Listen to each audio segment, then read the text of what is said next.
Meaning of decoration. Decoration. Decoration. Decoration. Decoration.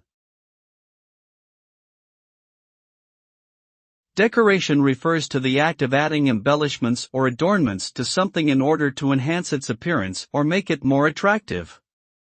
These embellishments can come in many forms, such as paint, wallpaper, or ornaments. The result of decoration is a visually appealing and aesthetically pleasing environment, whether it be a room in a house, a public space, or even an object itself. It can also serve as a means of self-expression and communicate personality or style. Ultimately, decoration is a form of creative expression that can transform ordinary spaces and objects into something beautiful and unique.